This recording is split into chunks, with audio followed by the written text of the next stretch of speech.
Good afternoon, everyone, and welcome to Community Development, Housing, and General Government Committee meeting of the City Council. The day is September the 14th, and due to the safer at home order, all committee members are participating virtually. For virtual meetings, committee members will be muted until asked to be heard. When there is a vote, it will be necessary to take a roll call vote. A committee member will be recognized to raise their hand and state their vote. City Clerk, would you please call the roll? Councilmember Scipio. Present. Councilmember Mundy. Present. Councilmember Clark. Yes, here. Mayor Pro Tem Bennett. Present. Thank you. Today, we have 13 consent agenda items and 4 general agenda items. As usual, the normal protocol, we will start with the consent agenda. And if there are any items that committee or council would like to have pulled for questions or further discussion. Do I see any hands? No? Madam Chairman, I'll move approval of the consent agenda items. May I have a second? Second. It has been moved and probably seconded that we approve the 13 items on consent. City Clerk, please call the roll. Councilmember Scipio. Yes. Councilmember Mundy. Aye. Councilmember Clark. Aye. Mayor Pro Tem Adams. Yes. We will now go to the general agenda, and the City Clerk will please call the first item. Item G1, ordinance amending Chapter 6, Chapter 11 of the Unified Development Ordinance to modify the change of rate of electronic board signs to add brightness limits to the regulation of electronic message board signs and to extend the amortization period by 2 years to bring non-conforming on-premise signs into compliance. Planning Board recommends approval of petition. Mr. King. Good afternoon, Mayor Pro Tem and council members. We brought this to you previously. We discussed signs with you. You guys gave us some pretty clear instructions on a couple of these matters, and we have brought this through the process to initiate the formal text amendment. We brought it through Planning Board, and I believe Steve Smotherman is with us this afternoon to give a summary of where we stand and what the issues are. So, Steve, if you're with us and you'd like to share your presentation, feel free to. Thank you, Mr. Smotherman. Thank you. Can everyone hear me? Yes. Okay. You're going to see the presentation. Good afternoon, Mayor Pro Tem and council members. This text amendment UDO Clear Code 14 is proposed by planning staff to address council concerns related to the change rate for electronic message signs, the brightness of such signs, and the amortization period of signs which do not meet the standard of the 2007 Comprehensive Sign Ordinance. Next slide, please. As you know, you have heard from business owners that the current rate of change for electronic message signs are too restrictive, and that financial challenges related to replacing non-conforming on-premises freestanding signs by June of next year have arisen as a result of the hardships of the COVID pandemic. And council has also heard citizen complaints related to the brightness of some of the electronic message boards at night. Next slide, please. This amendment proposes reducing the maximum change rate for electronic message signs from once every 2 hours to once every 2 minutes.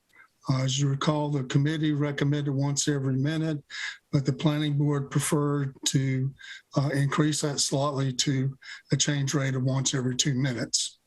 This change will allow greater flexibility for sign owners, but still should promote an attractive streetscape. This shorter change rate will also be much easier for staff to verify and enforce in the field. Next slide, please. As far as the electronic message board brightness standards, the maximum brightness levels shall not exceed 5,000 nits during daylight hours and 500 nits at night. A nit is defined as 1 candela per square meter, And these brightness requirements are similar to those of Charlotte, Asheville, and High Point. All signs shall have a light sensing device that will adjust the brightness in real time as conditions change. And the sign contractor shall certify in writing that the installed sign meets all the brightness regulations prior to the final field inspection. Next slide, please. As far as the amortization of non-conforming on-premises freestanding signs, this amendment proposes that such non-conforming signs shall have an additional 2 years to come into compliance, which means they'll need to be in compliance by June 30th of 2024 rather than June 30th of next year. This 2 years extension was recommended by this committee to accommodate financial hardships by business owners during the pandemic. Next slide, please. And this code amendment was recommended for approval by the planning board at its August meeting by an 8-1 vote. And that's it. And I'll be happy to, or I or other planning staff will be happy to try to answer any questions you have. Thank you, Mr. Smotherman. I see Councilmember Clark's hand. Yeah, as far as the brightness, do most signs have this device? Or are they going to have to install it? And if so, what's the cost of it?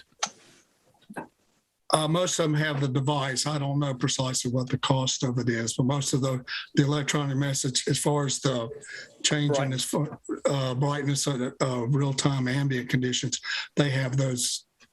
It just ensures that all of them have it. Yeah, gotcha. Okay.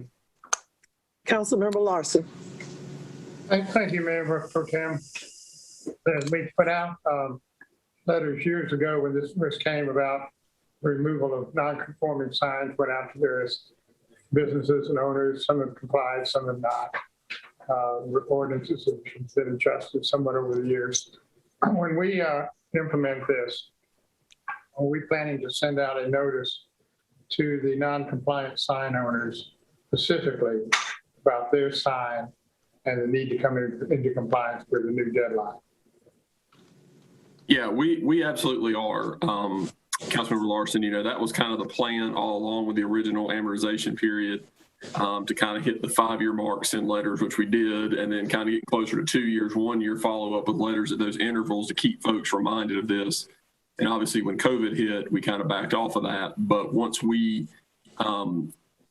council takes final action on this, if that is the case, then staff would be prepared to send letters out to kind of let folks know we're at the 2-year mark and to kind of keep those intervals moving forward. There was a letter that was sent out maybe 4 years ago reminding people that were not in compliance. The problem that I saw with that letter was it didn't say what the issue was that they were not in compliance with. The size of sign, location, height, what. In our notifications to the sign owners this time around, would it not be possible to say you are not in compliance based on whatever ordinance, based on size, location, whatever the actual violation is, so they can understand what the problems are if they want to try to correct them? Yeah, so Councilmember Larson, I know we talked about this before. One of the challenges we had is we were sending 1,000+ letters, and to customize 1,000+ letters is super time consuming. And so what we did is we gave specific directions to contact Jeff Vaughn, who was our zoning enforcement supervisor at that time. And we had that information in a database. So when we spoke to the customer, we could say, your sign's too tall or your sign's too big, and we could let them know. And we could say, here are what the measurements are that you need to do to get into compliance. Let us see if there's anything we can do, but that's the challenge, is we still got 700+ letters is sort of the customization of each one of those letters. But let us see if there's anything we can do to make sure folks know what they need to do to get into compliance. We need to have a way for the citizen to have direct contact to figure out what his violation actually is without trying to weed through the city code book. And we're not asking them to do that. We would just simply like for them to make contact with staff, and then staff will do that heavy lifting for them. Good. Then if we can computerize the violations, and they can go to the site and have a listing there as to what actually their problem was. Anyway, thank you. Thank you. Councilmember Mundy. Thank you. This is kind of along the same lines as far as how we're going to communicate. Is there a communications plan to let business owners know that we are relaxing the time, the number of changes of the sign so they can take advantage of that? And then with the change in the brightness, are we communicating that, or how are we communicating that to sign vendors so that as they plan with their customers, they're not taken by surprise? On the amortization piece, Councilmember Mundy, I can tell you that Greater Winston-Salem Inc. has been very tuned into this issue, and I fully expect once council makes their final decision on this matter, they will be communicating that new information to their constituents and to their stakeholders to help get the word out on that. I have 100% belief that will happen. I think some of the other things we could do is we could certainly work with marketing to get a post on social media to let folks know about that. And we could also reach out to the sign vendors to make sure they're aware of this new change so that they can advise their customers of such. I think that would be helpful so they can plan for the future now instead of finding out when they get ready to install that the rules of the games have changed. Right. Thank you. Councilmember Scipio. Yes. Would the cost of these sign changes be eligible for our low interest business loans?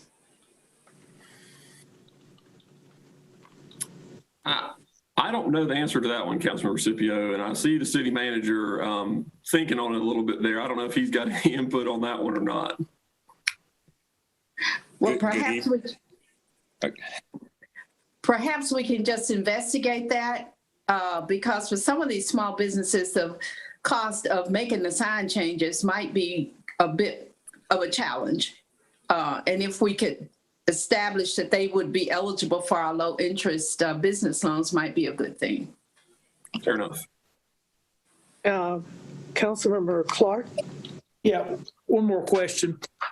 You may have covered this, Steve. The requirements for the illumination in daylight and night, are those appropriate industry standards? Those numbers don't mean anything to me.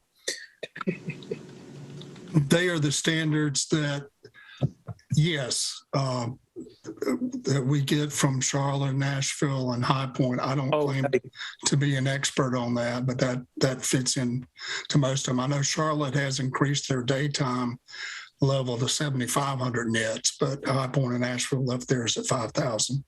Okay, because again, I don't know what 500 nits is going to look like at night, but I think we got to do something and then see what the reaction is. But we're doing three things. Two of them are easing it. We're giving them additional time, and we're allowing shorter change on the message. And it may well be that the signs, this isn't that big a change on the illumination because they're probably doing something anyway at nighttime that's different than daytime. Okay, thank you. That's all. Councilmember McIntosh. Yeah, just first a comment about a question that Councilmember Mundy posed. Back in the good old days when we had a privilege license, contractors had to tell us what business they were in. And so it was much easier to reach out to a group of contractors like plumbers or sign contractors or whatever. It's a lot more difficult now that we are not allowed to do that. Raleigh put that into play. My question is, sign contractor shall certify in writing that the installed sign meets. What are our recourses against sign contractors who do not, who falsify that document, that certification? Really, Councilmember McIntosh, that kind of gets to a matter, really, it kind of gets back to the property owner, because at the end of the day, the property owner is the one responsible for any of those violations. So if there was an issue, then that person would be going back to their sign contractor for any fine. I'm looking at Chris, if I'm kind of stating that, I'm seeing Chris nodding his head there, but I think that's the way we would do that. We kind of modeled that a little bit similarly the way we do lighting. When we installed we had a lighting ordinance that was passed several years ago. And similarly on that one, we require the lighting professional to certify in writing that the lights were installed per the plan and those things. So we kind of modeled it based off what we do for lighting, because that's worked pretty well up to this point. Okay, thank you. Are there any more questions or concerns? I'll make a motion to approve, Madam Chairman. Thank you. May I have a second? Second. It has been moved and properly seconded that we accept item G2 as an ordinance amendment. G1. G1. I just moved ahead of you guys for the next one. Clerk, please call roll. Councilmember Scipio, Yes. Councilmember Mundy, Aye. Councilmember Clark, Yes. Mayor Pro Tem Adams. Yes. Thank you. And G1 passes. It goes on forward to council. City Clerk, would you please call the next item? Item G2, ordinance amending Chapter 5 and 11 of the Unified Development Ordinances to revise use-specific standards for storage services, retail, and definitions. Planning Board recommends approval of petition. Mr. King. Thank you, Mayor Pro Tem. This is a subject we have discussed several times at Planning Board and at Council over the past probably 12 to 18 months, the issue of storage buildings and how they relate to the surrounding areas. And what we're seeing is these are going into neighborhood settings more and more. And what staff has noticed and picked up on, I think the Planning Board and Council probably has as well, is our rules are a little bit outdated for the modern storage service game. And so the intent of this text amendment was to take a look at that storage services retail use in 2021 and try to craft some regulations that actually reflect kind of what that land use looks like in current times. So we've done that. We've brought this to the Planning Board, and Tiffany White is on hand this afternoon to give a report. And so I will turn it over to Ms. White. Good afternoon, Mayor Pro Tem Adams and council members. Can you hear me? Yes. Wonderful. My name is Tiffany White. I'm a project planner with Planning and Development Services. I'm here to present UDO CC 11, which is a petition from Planning and Development Services to amend sections 5 and 11 of the UDO to revise the use standards for storage services retail. Next slide, please. As Aaron mentioned, over the past few years, we've seen an increase in the requests for these self-storage buildings, especially those that have interior access or accessed by those interior corridors. They've become the dominant self-storage model in many communities, and many of these have started to become located closer to neighborhoods and neighborhood centers and nodes. As part of the review of these facilities, the Planning Board has often recommended design modifications to help these projects better fit in with the character of those surrounding neighborhoods. Next slide, please. As such, they asked staff to develop a basic ordinance standards for storage facilities to better reflect the expectations for such projects for the developers coming in and to reduce the negotiation required for those individual projects. We did some research, and based on best practices, staff is proposing different standards for the traditional external access buildings and the newer model internal access storage facilities. These amended standards will not affect existing storage service retail buildings. They'll only apply to new development moving forward. So the external access standards, again, these are your kind of traditional storage unit buildings that are accessed from exterior roll-up doors. Outdoor storage for such things as RVs and boats is allowed with these facilities. But in the HB and GB zoning districts, we are proposing some screening standards to help mitigate the visual impact of this use. And hazardous materials storage is prohibited with external access storage. For the internal access standards, this is where many of the stronger standards come into play. Again, these are the units that are accessed from interior doors and corridors. Exterior storage for boats and RVs and that type of thing is not allowed with this use.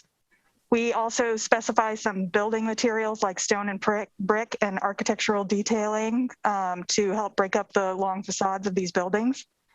We are asking for windows and transparency along public-facing facades. And as I said, they must be articulated, so have some kind of movement to avoid the long uninterrupted walls and to improve the compatibility with the neighborhoods. Next slide, please. Some other proposed changes with this amendment is to allow internal access storage in the GO, LB, and MRBS zoning districts because the building type is similar to other uses allowed in these districts.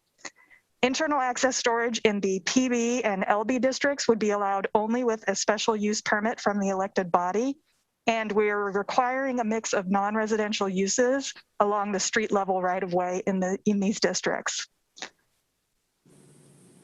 We believe that the proposed revisions to storage service retail standards will provide some clarity in the project review process and reduce the need for the design conversations such projects have to be negotiated on an individual basis. The standards for internal access buildings, including building materials requirements, will enhance the compatibility of these projects within the surrounding businesses and neighborhoods. As Aaron mentioned, we presented this ordinance at the June 10th Planning Board meeting. After the public hearing and some initial discussion, the board continued discussing the item at their June work session to consider some alternative ordinance language related to the PB and LB districts. They ultimately voted to approve UDOCC 11 with an 8-to-1 vote at their work session. And with that, I'm available for questions. Thank you, Ms. White. Councilmember Clark. Do we have appropriate parking space requirements given that there's very few demand, or very little demand for parking spaces at these type buildings? Yes, so the parking requirements for storage services retail uses are dramatically lower than other uses that are allowed. I think Chris might have the specific numbers, but it's a very reduced number based on the trip generation. Thank you. Councilmember Mundy. Thank you for that presentation. You mentioned something about not being able to store boats in vehicles. Did I hear that correctly? For the internal access storage buildings, those ones that are accessed from interior corridors, there's no ability to have exterior storage. For the external access, you can have outdoor storage. So we're not putting any limitations on the external storage buildings, storage facilities. Those will continue to be installed where they have that right now. Is that correct?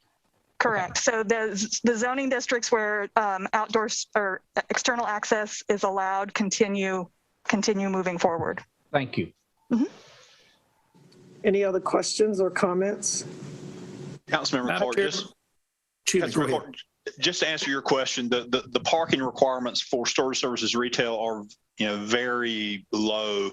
The requirement's 2 spaces plus 1 additional space for each 125 storage units or fraction thereof. So, we don't have a lot of parking requirements, and that's intentional because a lot of times you don't have folks there at the same time. So we don't want to have a lot of excess parking. And these standards are in line with the national trend in storage services parking. So Thank you. I'll move approval, Madam Chairman. I have a motion to approve item G2. May I have a second? Second. I have a second. City Clerk, would you please call the vote roll? Scipio. Yes. Councilmember Mundy. Aye. Councilmember Clark. Yes. Mayor Pro Tem Adams. Yes, thank you. And it is approved. I think all of us are, over the past, I'll say decade, have seen an increase in storage facilities in all of the parts of the city. And I think it was time that we looked at this because we want to make sure that, again, communities in residential areas are not or will not become storage facility bound, or whether it's interior or exterior. But I see the growth of the interior, particularly in my ward, and I'm sure some of you as well. Some of them look very attractive and appealing, but some of them kind of look like the exterior ones, and they could have done with some, I think, some more support from us as to how they could make it better if we'd had the right ordinances and requirements in place. So, but these facilities and businesses generate a lot of tax dollars as well, because as you know, consumers, we accumulate stuff. And now everybody wants to not keep it at the house. Once it's overflowing, they now rent storage buildings and facilities to undertake that. So thank you so much, Mr. Murphy and Mr. King. We can now move to item G3.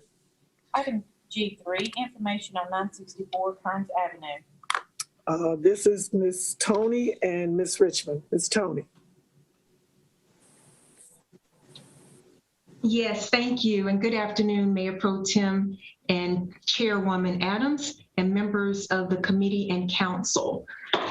Before you have information on a property that was approved back in May.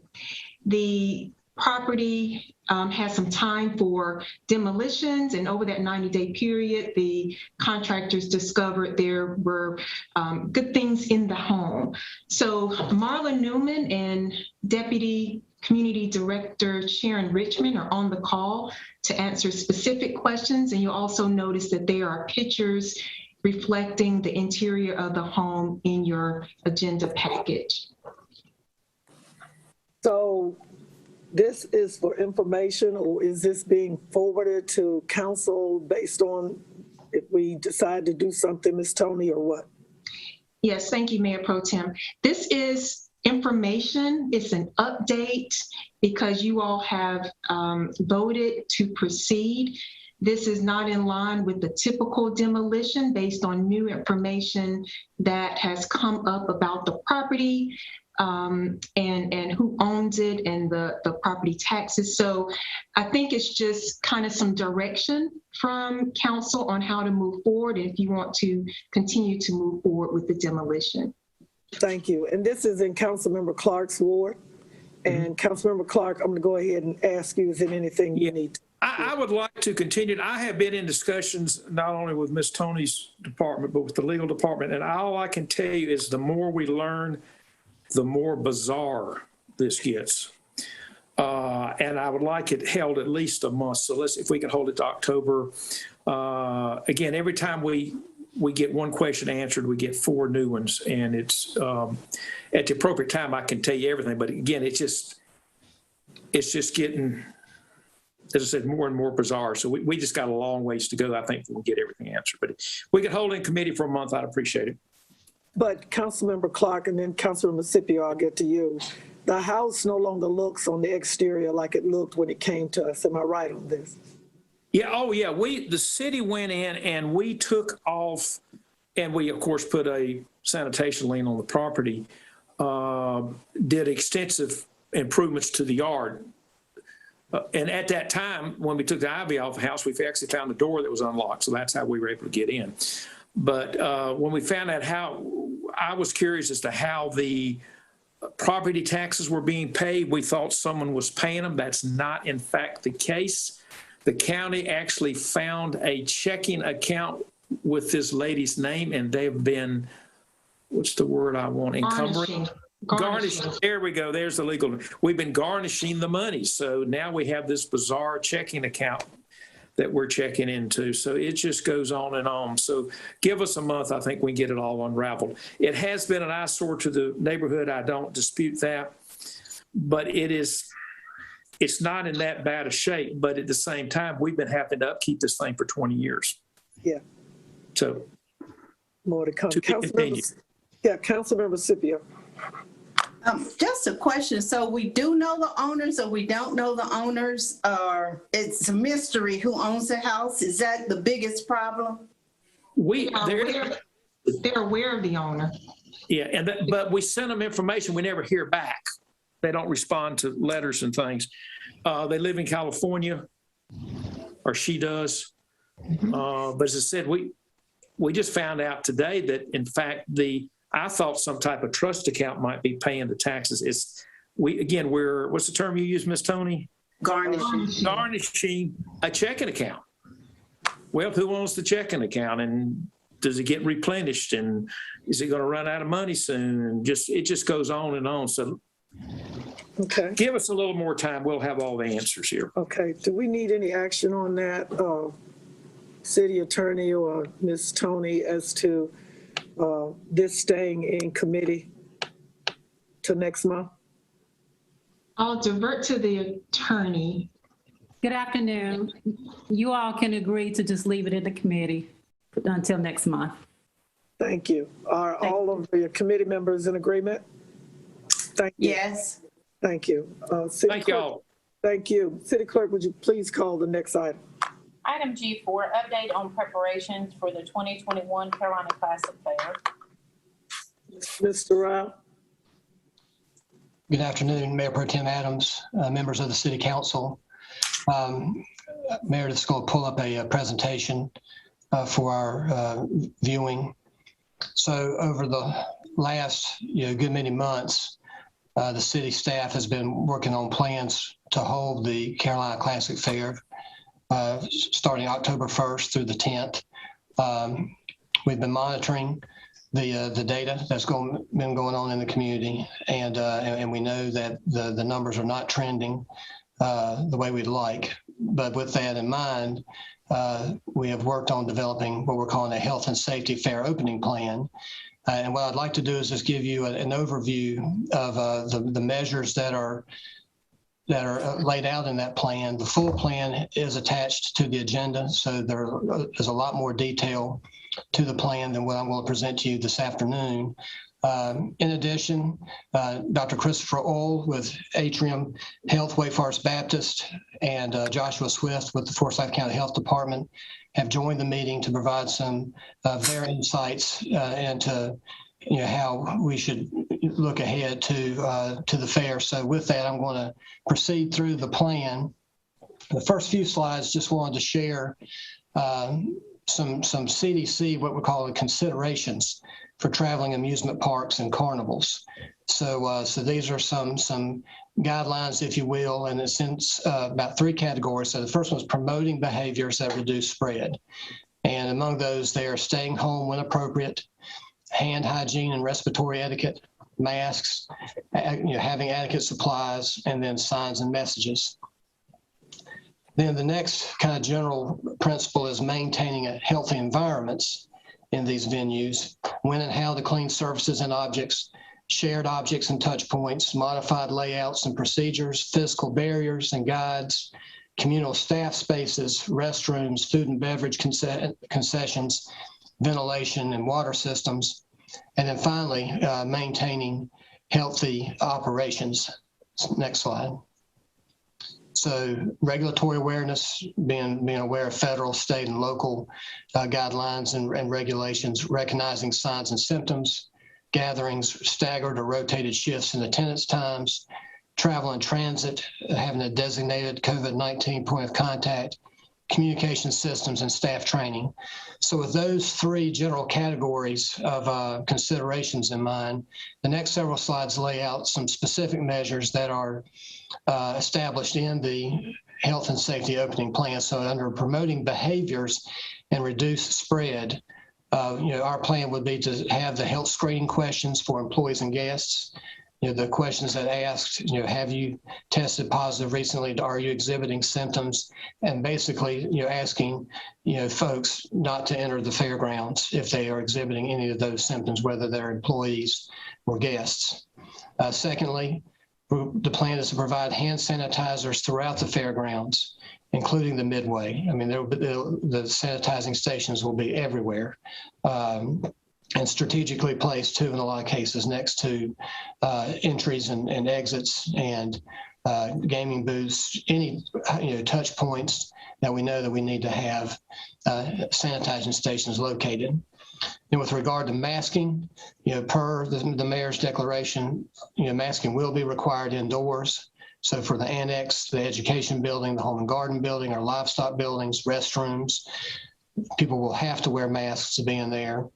And then outside, we're strongly encouraging folks to wear their mask even when they're outside. There will be signage encouraging that, reinforcing that idea.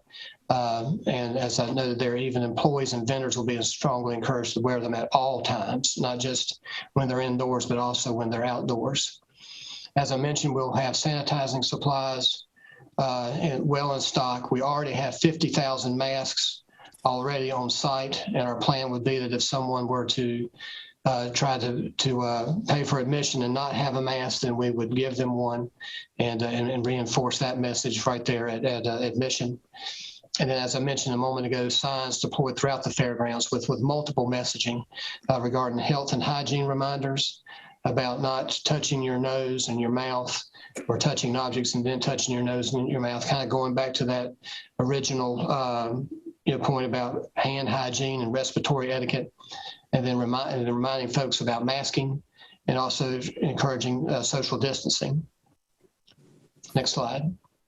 So under the general consideration of maintaining healthy environments, we will have multiple cleaning and sanitation teams that will be working throughout the fair grounds every day, sanitizing and cleaning high-touch areas, ATMs, bleachers, benches, trash cans, concession counters, restrooms, entry and exit touch points, working continually during the day. And then as far as the carnival goes, there'll be frequent and daily sanitation of rides. We've been working with Straight Shows on making sure that they have their procedures in place to sanitize the rides frequently. Hand sanitizers at all game stations. And then ride guests would be separated by families and as requested. So in other words, and to ensure some spacing that only families can sit together in the rides. And if someone were to request to sit by themselves because they didn't want to have someone that they didn't know sitting with them, then that request would be honored. All entertainment will be outdoors.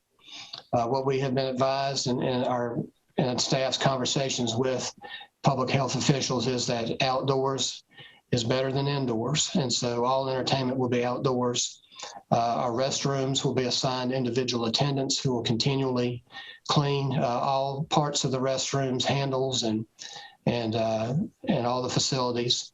We'll have one directional foot traffic where applicable. So for example, if you enter into the annex, we'll have stickers or some kind of markings that will direct people to so that there's one flow throughout the space, and so you don't have folks crossing one another.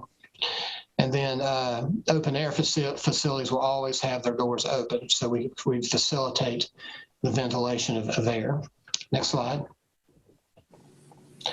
Then in terms of maintaining healthy operations, our whole plan is developed with the guidelines from the CDC, the North Carolina Department of Health and Human Services, the county, and the mayor's emergency declaration in mind. Again, we would have the daily health screening questions so that if folks are exhibiting symptoms or have tested positive, they would not be allowed admittance to the fairgrounds. Crowd control will be an important part of it, ensuring a safe event. We'd have staff positioned at entrances, in particular on the grounds, and then our indoor buildings, other potential high congregation areas, and then roaming throughout the ground, like the Carnival Midway, the outdoor food and beverage areas and the annex. And the purpose there is to encourage people to continue to move. We're going to be looking at the layout of the fairgrounds and discussing amongst ourselves, what would be the potential high congregation areas where we need to make sure we focus attention on encouraging people to continue to move through the fairgrounds. Now, we know there'll be lines at the rides, but I'm just talking about people gathering. And so we're going to try to minimize that as much as possible. Then promote the use of advanced tickets. We're encouraging folks to purchase their tickets via the website or the mobile app. And then when they get to the fairgrounds, it'll be touchless ticket scanning. And then, we had implemented metal detectors in previous years, so we can plan to still utilize those metal detectors this year, but we'll also have no touch bag checks. So some of you may be familiar with, in certain venues, they'll use a little wand or something to look into a bag, but the attendants won't actually touch a person's personal items. And the concessionaires will follow all state and local guidelines as far as handling food and wearing gloves, those types of measures. And then finally, we're going to saturate the fairground with signage, and we're going to have frequent public address announcements, reminding folks to wear their masks, reminding folks to socially distance, reminding folks to be mindful about those the hand hygiene and the respiratory etiquette. And then we'll be communicating this via social media so that folks know even before they come to the fairgrounds what will be expected of them. So that'll all be part of a communication plan. And final slide here. And the last measure, we've developed a pricing strategy to help spread attendance over the course of the 10 days. And if you look at the chart there, that shows the 5-year daily attendance average during the Carolina Classic Fair as of 2019. And you can see there that Saturday and Sundays are high attendance days, as well as Wednesday. That's the day that folks can bring canned food and get free admission. So what we're trying to do is to help smooth those numbers out so that you don't have high attendance in any particular day. And so how we're planning to do that through our pricing is the first Friday, offering a $5 admission. We think that probably high school football has contributed to just having low attendance on that first Friday night. And so we'll have a lower admission price there to maybe encourage a little more attendance to start the fair, but here again, with the ultimate goal of smoothing it out over the course of the week. The ride wristbands, the prices on those would increase during those what we project to be the high attendance days, like the Saturday and the Sundays and the Wednesday.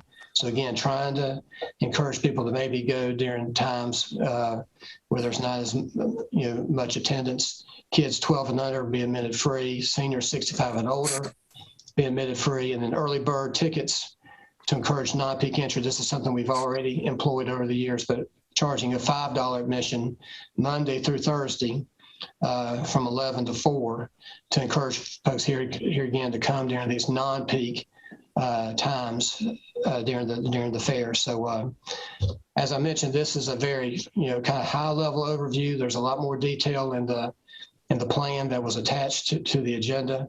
The overarching goal here is to put on a safe event. We want folks to feel confident that when they come, that they know that we've employed numerous measures to ensure the safety of those who are coming. And so over the last several days, staff has presented this plan to the Fair Planning Committee and to the Public Assembly Facility Commission to get their feedback on the plan, and if there are other measures that we need to consider to strengthen the protections provided in this plan. We've also consulted with Joshua Swift, the director of the Department of Public Health, and his staff, as well as Dr. Old.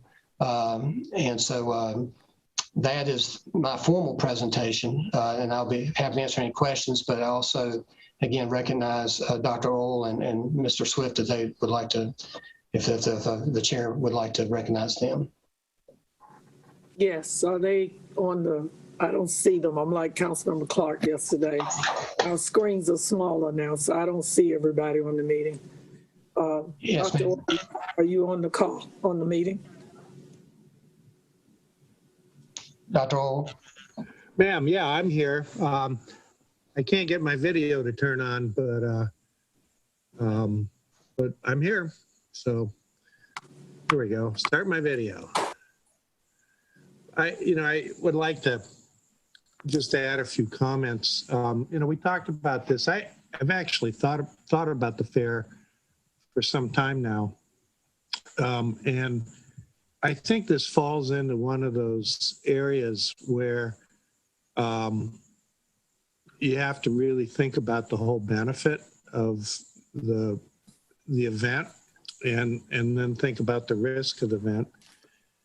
And if you feel that the benefit is large and extensive and reaches out to a large number of our citizens and people, and you can modify the higher risk areas to reduce the risk, you can get the risk down considerably. There's never a zero risk event, but I think that largely I think the fair could go on, and I think we would have a low probability of having any extensive problems with COVID transmission. A few things between now and then. Our cases are declining some. I expect the rate of declination to pick up some, actually. So by the time we hit the first part of October, I think we'll be in a bit better place. Two is that, and mainly almost all of the activities at the fair are outside. and that is known to be a safer area. It's kind of interesting that, you know, we're having large sporting events, arena events, college football back full force, and we really haven't been seeing large super spreader events associated with these outdoor events. If you go to things like the Sturgis motorcycle rallies and stuff, most of the problems with that are the indoor components. And so I had talked to Ben some about some additional mitigation, and we're working with the carnival vendor, state shows, but some of the unventilated indoor events where you can get in a semi-trailer and pay somebody to scare you to death. It's often called a horror show. I just call it the COVID show now. Those are things that probably we really don't need to be doing. But the outdoor events and the rides and such, I think are pretty safe. We also talked a little bit about the masking and indoor masking. And if you have actually a livestock barn that's open on all the sides, you know, they'll have those big fans in there. I know because you got to hold on to your hat when you walk by them. Those are very well ventilated. But I think what it comes down to, you know, I think about particularly our young people who've really given up so much over the last 18 months. And I think we need to start doing more things for them to keep them active and happy. Otherwise, they go and find things to do that aren't quite as wholesome. And I think the fair is one of them. So I think about the kids who've been working on their prize sheep for the last year, or grandma who's been working on the big pumpkin that she wants to show, and all those other activities that go on with the fair that really are wholesome and safe and COVID safe. And so my recommendation is I think, is to move forward with the fair. We have a few more suggestions for Ben, and I know Joshua and I have offered our time and assistance to make the fair as safe as possible and as fun as possible. Thank you. Mr. Swift, you have any comments? No, I'll just echo what Dr. Ohl has said. We've been working with Ben, work with the staff every year with the food vendors. But I think I won't repeat what he said. It's mostly outdoors, so we always know that outdoors is safer. I think the risk is low enough to have the fair, but high enough that we need to take some precautions. And I think Ben laid out the numerous precautions with hand sanitizer, the pricing model, trying to even out the attendance. And to Dr. Ohl's case, the fair is something that's in some ways I think the community needs. Like I said, whether it's the people that are doing exhibits, and I've done that before, or some positive recreation, just some sense of normalcy. Thank you. I'll listen to some comments from the committee at this point, and the council if you so choose. Councilmember Scipio. Yes, Mr. Rao, I have two questions. I was reading through the materials that we were sent about the opening and detail in health and safety. And my question may have been answered, but this is the question. Do employee guidelines apply to both our city employees as well as the vendor employees, or are the vendor employees have fewer restrictions? Councilmember Scipio, no, our expectations would be that those requirements would apply to all workers at the fair. Okay. And then my second question is, by having the fair during the pandemic, does it make the city more liable than it normally is in terms of liability of anything? So Councilmember Scipio, I'll have to defer to the city attorney on that question. I'll be happy to answer that question if I may, Madam Chair. Yes, city attorney, please. Okay, thank you. Based upon the research I've conducted, Councilmember Scipio, I don't think the city is more liable than it would ordinarily be because it's carried out during the pandemic. And there also were some changes in the general statute to afford, I guess, exemptions for liability related to the pandemic as well. And I'll be happy to review those, but I don't think so. Thank you. Councilmember Mundy. Thank you. This first question is for Mr. Swift. Does the health department plan on setting up a vaccine clinic during the fair? Or could you set up a vaccine clinic during the fair? Well, we were at the fairgrounds for several months doing the vaccine, January through May. So that is something that is an option. I've mentioned Mr. Rao. We could do that a few times. You've done it going into the Bowman Gray Stadium, and I think had some degree of success. Success is, I mean, we probably had 100 people over three events. Now one was a rain out, but yeah, I mean, we could be there and have that available. Okay, I'd love for you to consider it if it's realistic. We have intentionally kept those dates open in case there is interest to have vaccine. Now spacing and the place is the details we'd have to work out. These next couple of questions I think are for Mr. Rao. You mentioned touchless ticketing and scanning. Are all the tickets electronic or are there actual printed tickets? So Councilmember Mundy, I really believe that what we've transitioned to is more the electronic ticketing.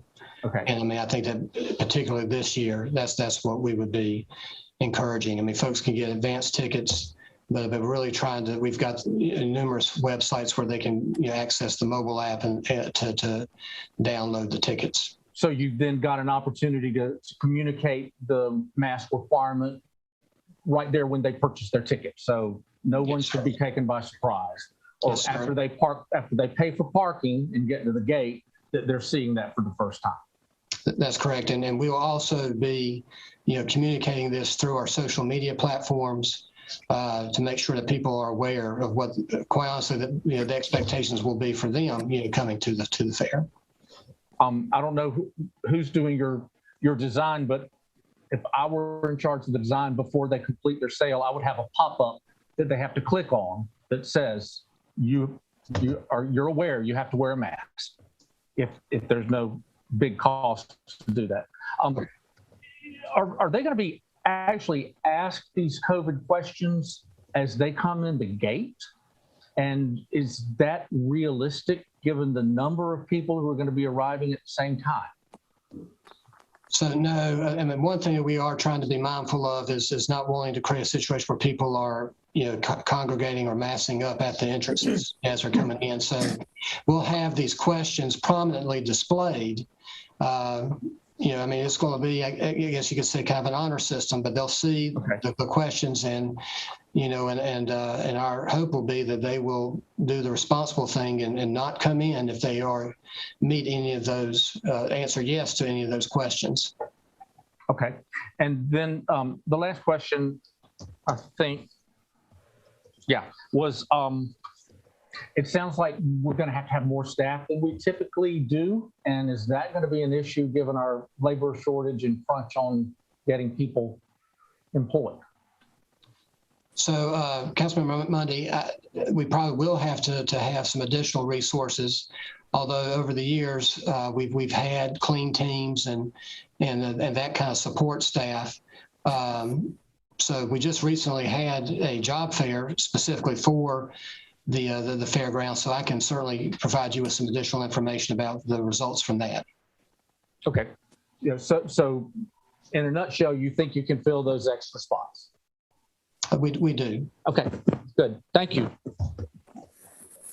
Any other comments or questions from committee or council? Councilmember McIntosh, and then Councilmember Burke, and then Councilmember Clark. First of all, I want to say thank you, Ben, for a very thorough job on plans. I think it's extremely well detailed. I think it will be difficult to carry out some of those things. Meredith, can I get you to flash that slide up that I prepared earlier? I'm somewhat surprised at Dr. Ohl and Mr. Swift's recommendation that this is going to be safe. This is a heat map of cases, and the arrow shows Forsyth County, and we traditionally draw from the counties around us quite a bit. We're sort of a regional fair. And I look at the color of those counties, and that scares me. Okay, thank you, Meredith. That's a concern to me, because if we're just talking about Forsyth County residents, I think we have one situation, but we are a regional fair, and we have folks coming from counties where their rates are much worse than ours. So I'm concerned about that. 290,000 people is what the numbers that we just saw here as far as a typical fair attendance. That seems to be an awful lot of folks gathered. And during the daytime when I used to go, people were spread out. It wasn't that crowded. But man, on a Friday night or a Saturday night, it seems to me like body's going to be pretty packed around the Midway. And I don't know how we police that. And then my other concern is the carnies. Carnies are not going to be tested. I'm assuming we're supposing that they're going to wear masks. That's a tough crowd to regulate right there. So I've got some pretty serious concerns about going forward with this. Thank you, Councilmember McIntosh, Councilmember Burke, and then Councilmember Clark. Thank you, Mayor Pro Tem Adams. Good evening, members of the council. Mr. Rao, thank you for that presentation. I wanted to ask if we have any historical data as far as children 12 and under attending the fair in the previous years. I'm asking that question because we do know that currently there's no vaccine for children 12 and under. And according to national news today, the COVID cases are up 240% among our children, 240%. So do we have any historical data as far as kids under 12 and under attending the fair? Councilmember Burke, we can pull that information. We do regular surveying during the course of the fair.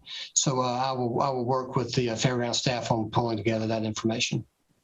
Okay, thank you. Councilmember Clark. Yeah, I think it's a good plan. I typically go one night. If you go earlier to go, the busier it is. I think the plan's reasonable. I think it's purely optional. We're not talking about 45,000 kids in the school system where the only place right now they can get a class is in a classroom. If you're concerned, don't go. But when I go, virtually everyone is outside. There are a few people in the barns, which are very well ventilated. I would even call that space more outside than inside. But and then in it's not the educational building, but one of the two buildings it can have a crowd. The other building rarely has anyone in it. I think that the main area I'd have concern would be the Midway, as Jeff mentioned. That can get somewhat crowded because that's where a lot of folks hang out. But anyway, I don't have any trouble with it. If you don't like it, don't go. Councilmember Scipio. Yes, I just want to make sure I understand and that all of us understand. There is no mandated mask unless you're indoors. But when you're outdoors, masks are strongly encouraged, but they are not mandated. Is that correct? That is correct, Councilman. That is correct. That is correct. But I would say to you, I mean, part of the purpose of this presentation and the presentations we made to the other appointed boards is to get feedback. And if we need to be more restrictive, we can certainly look to do that. Thank you, Mr. Rao. Thank you. I think that is really to believe that people are going to wear their mask when there are so many people who don't want to wear the mask, I don't think it's a great assumption. I think people who are wearing their masks will continue to wear their mask in and outdoors unless you state otherwise. But I am in favor of having the fair open because I think there are a lot of people who are going to come. I think it will it would encourage just it will increase our stress over it will minimize our stress from being cooped up, and that people can have a good time again. I think it's important to do it. But I think people who really understand what's going on with the virus will wear their mask or not come. Mm-hmm. Thank you, Councilmember Scipio. Councilmember Mundy. The couple of communities that have already had a fair or have a fair planned within the next week to 2 weeks, have we done some specific studies in those communities? Has there been enough time since the event for any kind of a surge or bump to show up? And are we watching those pretty closely to see if there's any change in the COVID rates? I guess this question would be for Dr. Ohl or for Mr. Swift. Yeah, that's a good question. Yes, we are.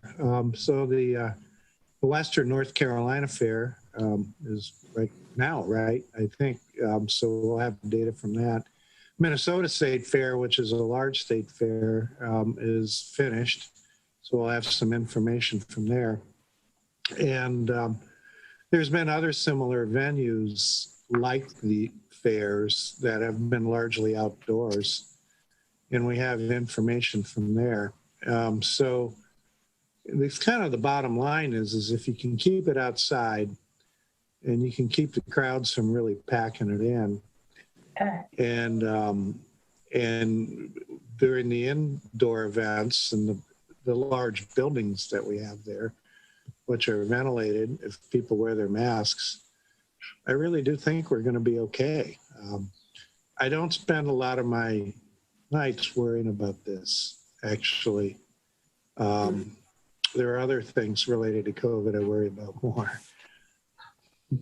Given that potential concern of the number of people on Midway who are interacting that closely, would there be a need to have a maximum capacity on any given night, but specifically for the heavy nights, so that after we sell X number of tickets or X number of people in the gate, we don't let any more in? Well, it's kind of, Ben and Josh and I talked about that. And, it's kind of how the details work out. And controlling crowds and where the crowds are is probably more important than how they are. So if everyone all decides to go to the dog goose roundup in the barn and everyone went there all at one time, that would be a problem. But that's probably not going to happen. I really like Ben's idea of using ticket pricing to try to change how the crowds go. I also think it's probably not going to be as busy of a fair this year as in other years, because there are still people who are worried about it. I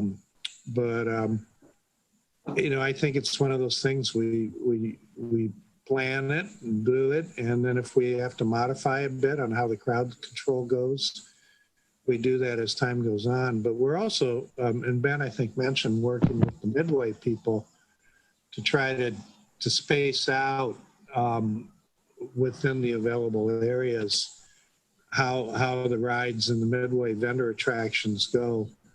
Normally the carnies like to get it all compact because they catch people as you're going by, right? And take your money, and so we're working with them on that because there is more room available for them than what they typically use, and that should spread out densities. So you bring up good points, and I think we're going to be all right. I really do. Thank you And so I much. don't always say that. Thank you. The chair is now going to take privilege because I did allow all of my committee and council members to speak. I was born and raised in this town, and I always tell people that when I decided I wanted to be a leader or even an elected official, I have to lead by example. And I also have to make some tough decisions or commentary when it's needed. I believe that right now, the fair is not a good idea. I believe because the numbers are up and the data shows that. I know it sounds good to say that, well, they're not really. Yes, they are. Yeah. If the data that is being put out by the health department in the city on social media every day, with 300 plus children being positive and others, then there is something wrong. We're sending too many mixed messages, and that's why people won't take the vaccine, and that's why a lot of people don't believe in this virus, even though people are dying. The numbers are up, especially among young people and children, and they'll be the first ones there. It's always more of them than grown people. And they're not so easily susceptible to following rules of don't touch, do this, do that, because they are enamored by the lights and the smells and the sounds. Even Atrium has started prohibiting young people lower than 18 from coming to their hospital, and the numbers are up. Other fairs have canceled, and some fairs are going forward. There is no shame in canceling this event. We shut down last year to slow the spread. But right now, nobody wants to slow down. They don't want to pause a couple of weeks. They just want to keep going forward and hope that this virus will go away and subside. But the numbers are up. Over the past few weeks, we have been free months to go wherever we want to go. Football games, concerts, downtown events, schools, family reunions, travel, you name it. Even though the numbers were going up. This event has the potential to me. And no, I'm not a medical expert. I'm not an epidemiologist. I'm none of that. I just know from family and friends and hearing a lot of people close to me and others I don't even know tell me about their journey through COVID. This event has the potential, like any other event, to be an event, a super spreader on steroids. As Council McIntyre said, this fair is one of the largest in the state, next to the state fair. People just don't come here from visiting next door counties. They come from Virginia, West Virginia, Tennessee, South Carolina. Over the past few weeks, we have seen shootings in our schools, shootings in the streets, people being killed on their front porch. Over the past few weeks, we've seen numerous fights break out in our schools and public events and parties. But the one thing, too, we keep forgetting is our emergency responders, our police, our sheriff. They have shown up every day for the past 18 months, and they're more than essential. And now we're going to have a fair that we claim will help young people be happy. Young people right now are still in the mood like rest of us in the claws of this virus. It's all our police and sheriff can do. They have not gotten a break. We've gotten breaks. They've not gotten a break. They're trying to keep us safe from shootings. They're trying to keep our children safe at schools from shootings and fights. But yet we want to have a fair with thousands of people and young people that we're not even willing to make people wear a mask, but yet we throwing police and fire chief, sheriff under the bus saying, well, we'll call you if we need you, Really? Really, people? Our emergency responders are tired, but they have to show up. I applaud the comments from the subject matter experts. I applaud the efforts of both committees and commissions for putting together the plan. I applaud staff, Mr. Rao, and the departments. The pricing model, it's only going to make people come. People come in anyway. because it wasn't last year. We don't have the personnel, the manpower, the police, the sheriff, none of that. All I can tell you, when you look at the map that was out today or yesterday, the high level of community transmission is high. The map that Councilmember McIntosh showed, I can tell you that Denise Dee Adams will not support this. And the rest of everybody else that think a candy apple is more important in your life and your health, then go for it. Are there any other comments from the committee or the council? Councilmember Clark. I will be at Grove Stadium for the third weekend in a row. There will be 35,000 people there Saturday, and there will be no mask. We have 10 to 12 high school football games every Friday night. We have 45,000 students in class every day. If we wait till there is no risk, we would never have school again, would never have another football game. You want to reduce the shootings, give folks a meaningful, safe outlet to get out and burn some energy. I will strongly support this, and it's voluntary. If you don't like it, don't go. Mr. Mundy, Councilmember Mundy. Have we considered, well, first of all, let me say the Arts Council, I know, is requiring that anyone who comes to one of their shows be vaccinated. Tanger Outlet is requiring, DPAC is requiring. These people, these organizations where people are coming in mass, they're requiring vaccinations. Have we even considered that? We have, Councilmember Mundy. Thank you, Mayor Pro Tem Adams.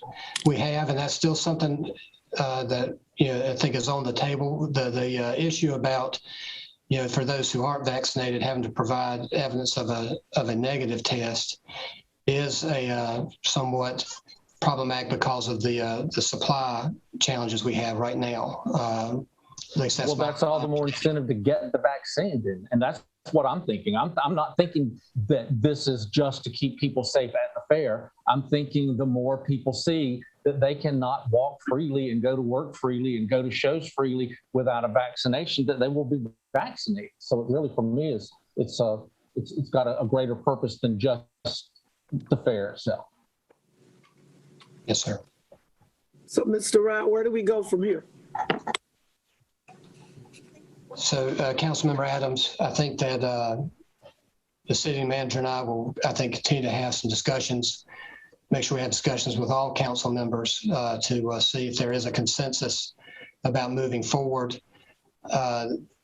We're not, asking today for any kind of formal action, a vote, if you will, but I think we're going to have some more follow-up discussions just to see if we do need to discuss it Monday night to make sure there's a clear direction to move forward with our planning. In the meantime, staff will take this feedback and continue to refine the plan. Thank you. Mr. Chair, can I ask one quick question? Is there a drop dead date? Yeah. Is there a drop dead date when we have to make a decision? Well, Councilmember Clark, I think right now, sooner rather than later. I know that may sound kind of trite, but yeah, you dodging that question pretty good. Yeah. But Straits has got to know at some point to pull the train in or not. I would think they would need at least 2 weeks, 3 weeks. I'm not in the business, but I'd be interested to ask them what they're. And is it in our contract? We have to give them X amount of notice. I don't know. Councilmember Mike. I would like to hear directly from Katrina Thompson and the sheriff or some of their senior representatives like Captain Pitt. If the police and sheriff's office feel that the fair would be a good thing or bad. I definitely hear Mayor Pro Tem's concerns about their being burned out, but they may see things differently or they may confirm her thoughts, but I'd love to hear directly from those folks what they think about the fair. Chief Thompson, Penn, Weaver, or Sheriff Kimbrough, anybody from the office, are you on the meeting? Mayor Pro Tem Adams. This is Captain Noonan. I've been listening. I appreciate District 1. That's right. I do appreciate the comments. I think this is a very valid conversation. I understand the points. I cannot speak for Chief Thompson on this. Obviously, she'll have her opinion, but you know, I think we need to be very careful and cognizant of the police department's ability to keep 12-year-olds through 19-year-olds, even in the midway, from not being on top of each other. So I'll leave it at that. We'll do the best that we can, obviously, if we have this fair. But I think I will relay this to Chief Thompson, and I'm sure she'll get back to everybody. But Mayor Pro Tem, your point's well taken, and I appreciate the conversation. Not trying to dodge the question, but I think I will relay it. Thank you, Captain Newman. Any other comments? Mr. Garrett. Hey, I want thank you, Mayor Pro Tem, members of the City Council. I have had a few conversations with the police department. I know, and Captain Newman knows this, is they are short-staffed. We have less officers. We have more vacancies than I can ever remember. We are stealing from Peter and Paul to make sure patrol is staffed. And as I understand it, this year it's probably going to, in order to staff, because we staff the fair with on-duty officers. In order to do that, it's going to be a lower staffing level than previous years, right, Captain? So, I mean, that there is some concern about the number of officers we can provide for the fair, as well as just keeping the fair safe for everybody. But we'll let the chief give us more information. Mr. Garrett, you are correct. That is absolutely correct. The staffing numbers that the chief has provided is lower than in years past, and not by just one or two. So, but again, I will allow her to relay that to y'all. But I think that is a concern. Thank you. If there are no more comments or questions for the committee, this committee is adjourned. Thank you. Thank you. Scipio.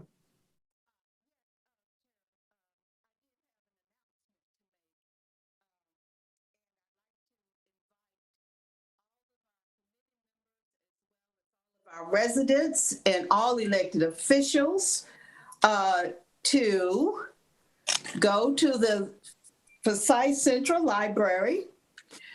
Today is the opening of a phenomenal exhibit that's called Undesign the Red Line. It is about the redlining that occurred in the nation 1937, and it is specifically focused on Winston-Salem, the redlining that went on in Winston-Salem. It is a phenomenal exhibit. Anyone who goes will be enriched by learning how oppressive that law was and how it impacted and still impacts our community, particularly relevant because almost all of the qualified census tracts were in the area of redlining. And of course, we know the qualified census tracts is where our ARPA money is being targeted for. So I do encourage you to go to the Central Library. Their opening reception is today. Actually, it's happening while we're meeting, but the exhibit will be at the library for 2 months, and it is being sponsored by the Winston-Salem Foundation. So I do want to encourage everyone to go out and learn about that horrific policy that impacted our nation. Thank you so much, Chair Adams. Councilmember Scipio, the meeting is adjourned. Thank you. Thank you.